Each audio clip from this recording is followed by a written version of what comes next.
Hello students, welcome again. Students, in previous video lecture, we discussed the summary of the play The Merchant of Venice written by William Shakespeare. In today's lecture, we are going to discuss Merchant of Venice as an important tragicomedy. So now let's begin. William Shakespeare, who is the writer, the dramatist of this play, The Merchant of Venice, has been considered as one of the most outstanding literary personalities of English literature. During the Elizabethan age, during the 16th century, William Shakespeare has written 38 plays. He has written tragedies, comedies, tragicomedies, historical romances, and different types of plays in English literature. And that is the reason why there are hundreds and hundreds of critics and scholars who have appreciated William Shakespeare as a great dramatist. One among them is Ben Jonson.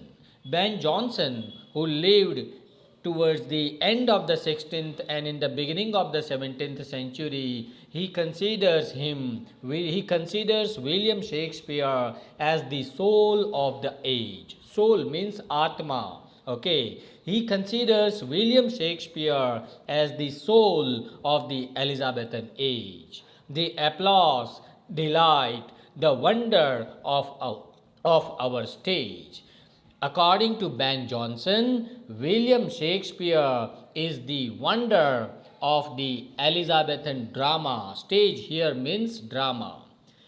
At other place, Ben Jonson has said that he was not of an age but for all times.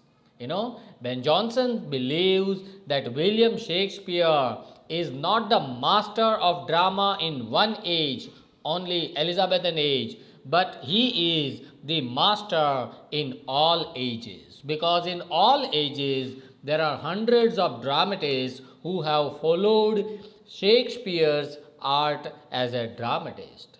Another critic, Samuel Taylor Coleridge, who lived during the 19th century, he considers William Shakespeare, he uses these words, our myriad-minded Shakespeare.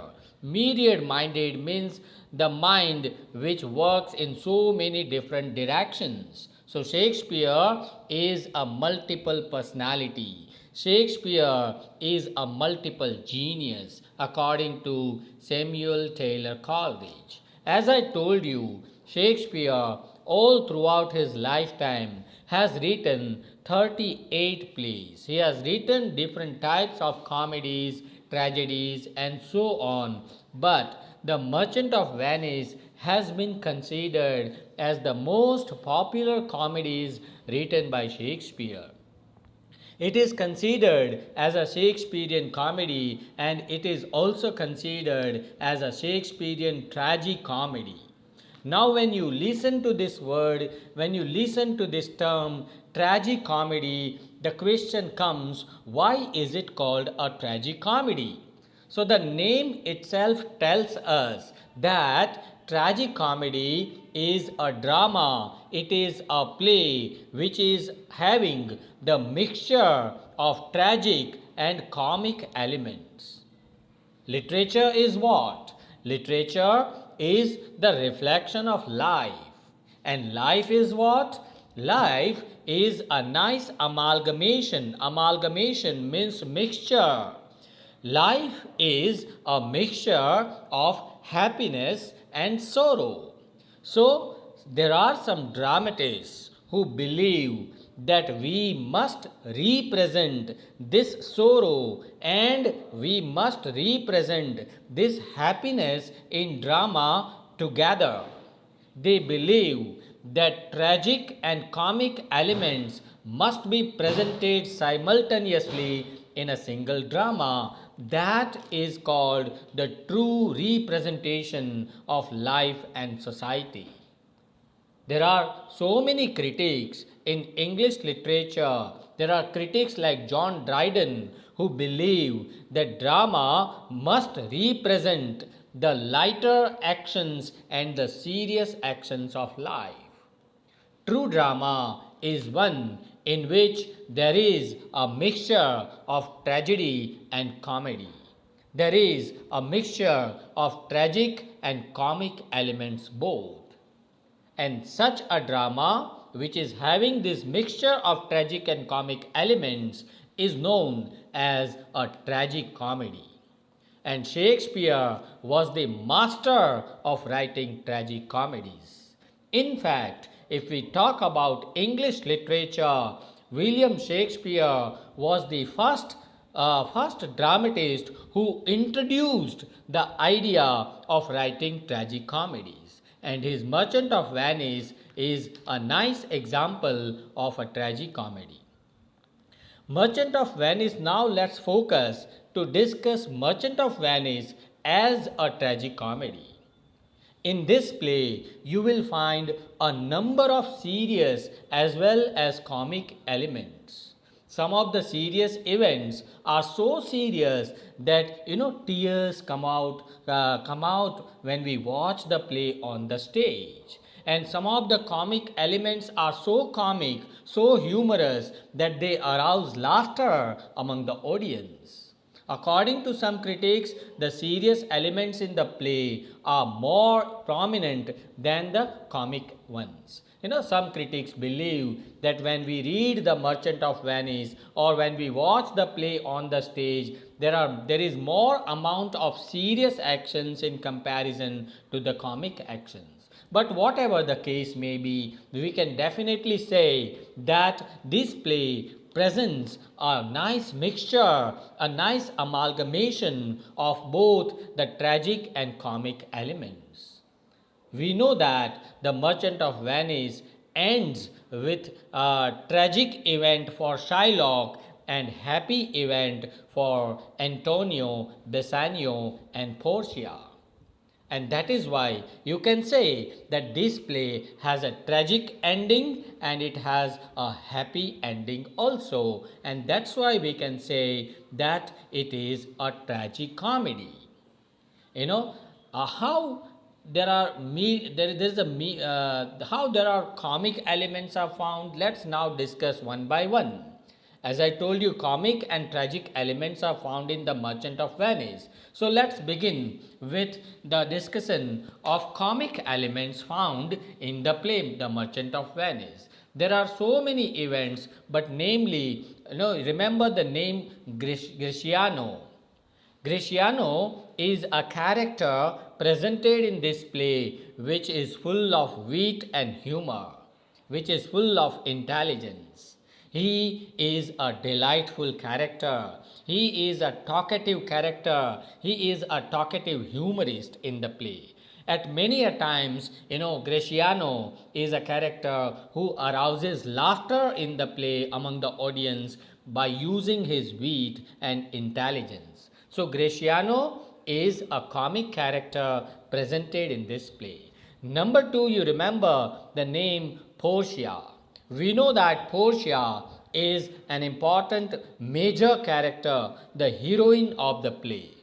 She is also full of wit and intelligence. She presents her various suitors. Suitors means the people, the men who are interested in women to marry them. So when Portia wants to get married, she invites so many princes and many suitors come there, and unfortunately they cannot win the heart of Portia. That also arouses laughter, that makes the play a comic play. Thirdly, you remember the name Launcelot Gobbo. In fact, the name itself is humorous name. Gobbo is a highly comic character. He speaks a soliloquy in this play, stating the conflict between the desire and duty is very comic. His fooling of his blind father also produces much comedy, much laughter in the play. At one point of time in the play, Lancelot Gobbo, he tries to fool his father, which arouses laughter. Number 4, you remember the episode of the rings. In this play, there is one event which is known as the episode of the rings ceremony episode. Here this episode is also funny and humorous. Portia and Nerissa, these are the two characters. They are good friends. They give wedding rings to their husbands, namely Bassanio and Greciano. Okay, and after the trial of Antonio, they obtain the rings from them.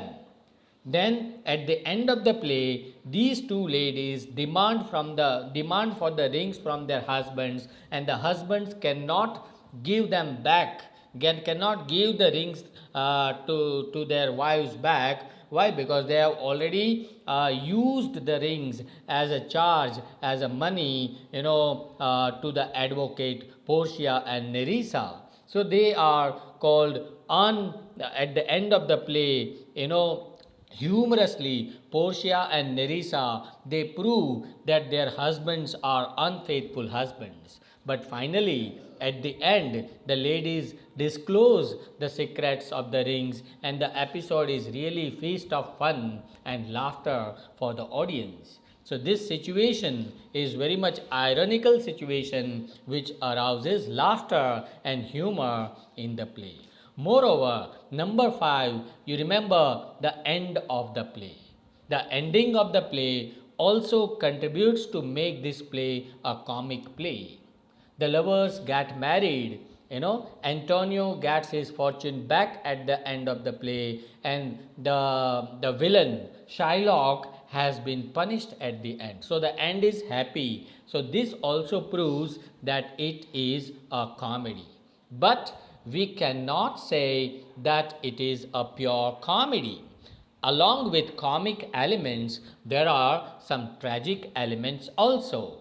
What are these tragic elements? Number 1, if you examine the beginning of the play, the play begins in a serious tone.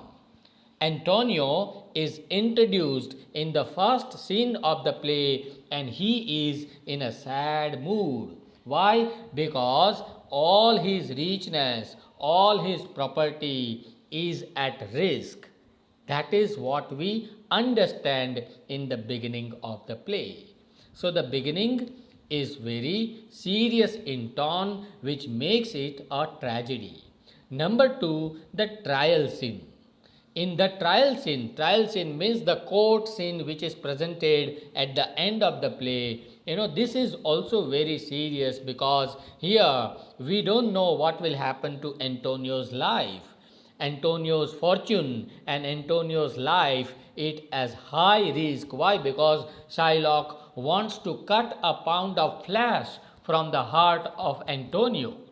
So the audience is worried that perhaps Antonio might die because of Shylock's trap. So that trial scene is also tragic. Number 3, Shylock. Remember this name, who is the villain, who is the antagonist in this play. Shylock becomes a tragic figure at the end of the play. We know that, Portia saves Antonio in the trial scene at the end, and Shylock has been punished. His daughter, Shylock's daughter, runs away with a Christian lover. So that's why Shylock is sad. She takes away a lot of money and jewelry of her father. We feel sympathy for Shylock at the end. Shylock's property also goes to his daughter and her husband. So Shylock remains a very poor figure at the end of the play. Not only this, the court announces that Shylock must be converted into a Christian. So Shylock is nowhere at the end. He loses his money, his property, his daughter, and also his religion. So a play is tragic for Shylock. Number 4, the failure of the Prince Aragon and the Prince of Morocco. These two princes have come to Portia to win the heart of Portia. But the fate, the fortune, the luck of the Prince of Aragon and the Prince of Morocco does not favor them, right? They come to win Portia, and that also is tragic. Why? Because they choose the wrong caskets. Caskets means boxes of ornaments, and and not win the hand of Portia. And not only this, they cannot even marry any other woman all throughout their lives as per the conditions. So they return to their native places in a sad mood. So all these events are, you can say, tragic events presented in the play. So all in all, we can say that The Merchant of Venice, written by William Shakespeare, presents a fine amalgamation, a nice mixture of both comic and tragic elements. And that is why there are some critics who describe it a comic play hovering on the bank of tragedy. Okay, so The Merchant of Venice has all the features of a Shakespearean comedy. Apart from them, you can also remember, apart from that, you can also remember that Merchant of Venice is a beautiful, interesting, humorous as well as a tragic play. So here we come to the end of this discussion. If you have any doubts or questions, do write to me in the comment section of this channel, and please share the video among your friends and classmates. Thank you for watching.